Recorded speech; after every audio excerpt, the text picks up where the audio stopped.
Akala ko yung flood control ang pinagmulan doon sa Kongreso at sa Speaker's Office, sa small BICAM. Bakit nauwi sa Senado?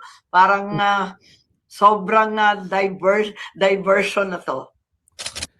Alam nyo kasi mga kababayan ako, pananaw ko dyan, hindi naman pwede mga kongresista lang yung makukulong. Tapos yung mga senator na talagang nakinabang sa pera ng bayan, hindi po mapapapanagot.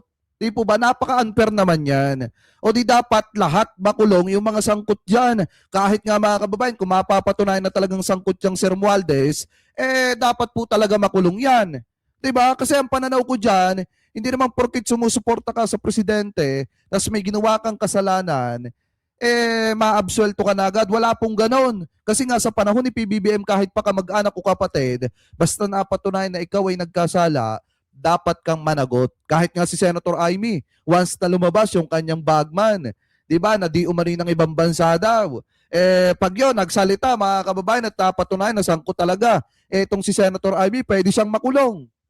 Di po ba mga kababayan? Alam nyo, hindi lang senador yung tawag dito, yung pwedeng makulong dyan. Maging ang mga kongresista o mga miyembro ng gabinete ni PBBM, once na mapatunayan sangkot, dapat po managot ang mga yan. So ngayon mga kababayan, ituloy pa natin. Ito pong usaping ito, dito pa sa isa pang balita na nakita po natin na kung saan mga kababayan, bukod po dito sa mga senator na posible pong makulong, talagang meron din mga kababayang masisibak sa trabaho pag hindi po pumasok. Diba mga kababayan? Kasi ayon po kay Senator Amy Marcos, ito daw pong si Senator Bato de la Rosa ay hindi na daw po sumasagot. At parang hindi na daw po mga kababayan matrace ano po kung nasaan na ba ito. So ngayon, ito pakinggan po natin. Dati, nung umpisa, talaga nagte-text pa yun sumasagot pa Pero ngayon, hindi na sumasagot. Nate-trace daw yata ang mga cellphone. Ang kinukumusta ko na lang yung asawa niya. Sabi dito, PRRD project, nag-research pa yung LRT extension. Yung sa Cavite daw, mga kababayan. Natapos ba yan sa panahon ni Digong? Yung Boracay Rehab. Punta ka ng Boracay. Kagagaling ko lang doon. Noong, kailan ba ako nagpunta doon? September ata o July, mga kababayan. Bago pala ako mag-birthday noon. Nagpunta ako doon sa Boracay. Merong mga part doon, mga kababayan, na hindi maganda. Ito, in my personal opinion, mga kababayan, kaya nga hinahanap ko doon yung sinasabing rehabilitation daw ni Duterte. Wala naman. Tapos ano ba sasabihin mo? Yung sa Manila Bay. Kita mo ba yung nangyari na ngayon doon? Punta ka ngayon doon. Di ba mga kababayan? Alam yung Cavite to Bataan Bridge, mga kababayan, ang pagkakaalam ko parang si Presidente pa ang magtatapos noon, si PBBM pa. Kasi sa panahon ni Digong, pinondohan daw po ng malaki yan, mga kababayan. Pero mukhang hindi po ata nailarga yung pondo na yon sa panahon po ni Digong. Kasi ang pagkakaalam ko, mukhang hindi po ata tapos pa yan. Mukhang ngayon pa lang, matatapos yan, mga kababayan. Alam nyo naman, eto hindi porket sinimulan, tandaan nyo po mga kababayan, hindi porket nagsimula ng proyekto si Duterte, kanya na po yun. Kapag hindi po natapos yung proyekto, masasabi na palpak yung kay Duterte na sinimulan. Ngayon, ang sa akin pananaw dyan, mga kababayan, kung sino po yung nagtapos niyan, kanya pong proyekto yan. Yan yung pananaw ko dyan dahil kung hindi niya tinapos yan, mga kababayan, walang masasabing proyekto si Duterte. Ano po, yun yung pananaw ko dyan. Pakitama na lamang po ko kung ako po ay mali. Anyway, ituloy pa natin. Sina Nancy at saka yung mga anak. Alam nyo, payo ko lang doon sa mga DDS, huwag kayo masyadong credit grabber. Masama yan. Kasi pag kung lumulobo yan sa tiyan nyo, baka lahat kayo, mga DDS, sumabog na tiyan nyo. Pero, ang alam ko, nagtatrabaho pa rin kasi nakakapirma pa rin Pumipirma pa rin, nagtatrabaho pa rin. Kaya medyo hindi naman yata tama yung sinasabi na no work, no pay. Kasi still working, sa totoo lang. Ang akin lamang, bakit announce na meron ng warrant, parang tinatakot yung tao. Kung may warrant na, iserve na. Bakit inuupuan? Ano bang timing ang inaasahan?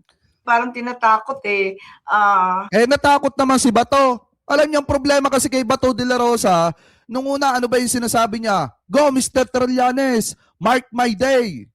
Dal-dal ka rin, dal-dal. Tapos nung lumabas yung arrest warrant, mga kababayan, ano nangyari? Diba? Anong sinasabi na ni Ombudsman Boying Remulla na may arrest warrant etong si Bato de la Rosa? Ano ba ginawa niya? 'Di ba nagtago na mga kababayan at hindi na po ginampanan yung pagiging senador niya. At saka paano tayo makakasiguro na talagang nagtatrabaho pa itong si Senator Bato? Ganong hindi po natin siya nakikita na pumapasok sa Senado. Di po ba mga kababayan? At di ko maintindihan dahil sinasabi ni Ombudsman Remulla na yung warrant nandyan na. Samantalang yung kapatid niya, si Secretary John Vic, ang sinasabi Sabi dito, wait lang, basahin natin yung nag-comment. Sabi dito, Cavite Bataan Bridge, pinagyayabang ni BBM ng eleksyon, nga tayong lahat. Sabi mo, proyekto ni Duterte yan. No, nakalagay dito. Sabi mo, proyekto ni Duterte, yung Cavite Bataan Bridge. Sabi mo, proyekto ni Duterte yan. At sa panahon ni Duterte, inano yan. Bakit, bakit ngayon sinasabi mo, pinagyayabang ni PBBM yan? Diba mga kababayan, alam nyo, ito nga ang problema pag nasobra yung pagiging credit grabber nyo, minsan, nagiging dahilan yan para maging tanga kayo. wala naman daw sa kanila at sa pulis ang warrant. Ano ba talaga kung kayo hindi magkaisa at panay ang announce ninyo ng paiba-iba, dapat ilabas na yan. Hindi ko talaga maintindihan ano yung inaantay. I think it's unfair, and if the warrant is actually there, it should be issued, it should be served and responded to by the lawyers. Ayan, maliwanag mga kababayan Sabi ni Senator Amy Marcos, si Senator Bato de la Rosa daw, nagtatrabaho pa din naman daw po mga kababayan. Kasi nga nakakapirma pa din. Kaya daw hindi daw po totoo yung mga sinasabi na no work, no pay.